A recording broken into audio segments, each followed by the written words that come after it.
It was sabotage. Police say the fire that shut down the Yallourn power station last year was deliberate. Independence Day, Canberra's $70 million plan to let hundreds of state schools do their own thing. Hollywood mourns Oscar-winning actor Philip Seymour Hoffman, dead from an apparent drug overdose.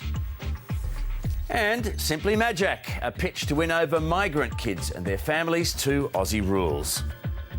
That was the biggest struggle with me, getting my parents to understand what I was trying to do.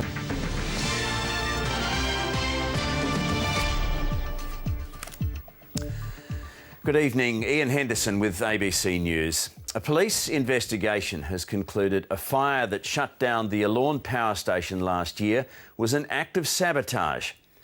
The fire in a high-voltage electrical circuit happened last June, soon after management moved to lock out workers involved in a bitter pay dispute.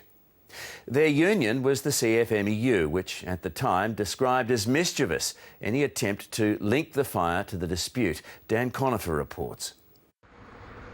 More than 7 months after the blaze inside Yallourn, police say it was not an accident. As a result of our inquiries, Claims of corruption and outlaw motorcycle links among its ranks. Dan Conifer, ABC News, Melbourne. The state opposition has pledged $30 million to help keep SPC Ardmona in Victoria if it wins this year's election. The government says the promise is a hoax, as the cannery's future is likely to be decided within a matter of weeks. Frances Bell reports. The workers are already weighing up life after SPC Ardmona. We've been in Australia for around 2 years. Family members are now on their way to Melbourne.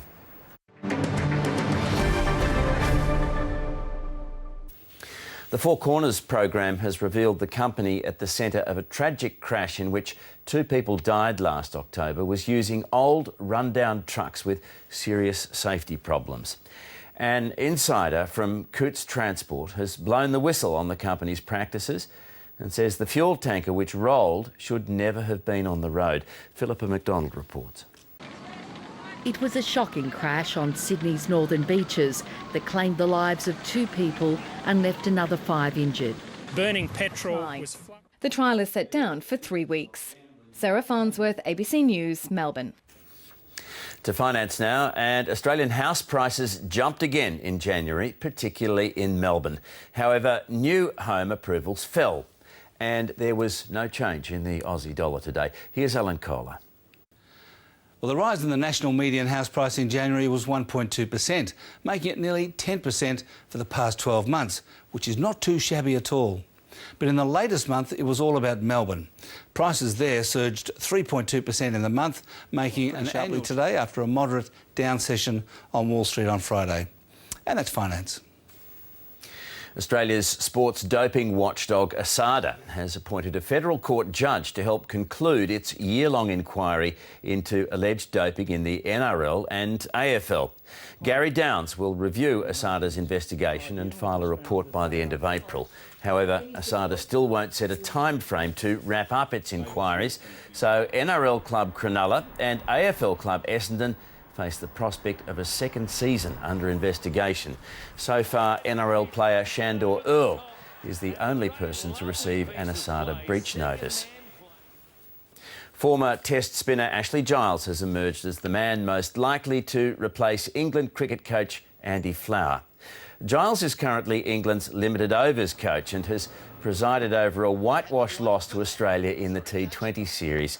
Last night, George Bailey thrashed 26 from the last over to set up victory for Australia in the final match. England was then dismissed for just 111. Someone who's very proud to play for England. I've been proud to coach the one-day side. To do the whole job would be a fantastic opportunity. Giles' first task will be England's limited overs tour of the Caribbean before next month's World Cup in Bangladesh.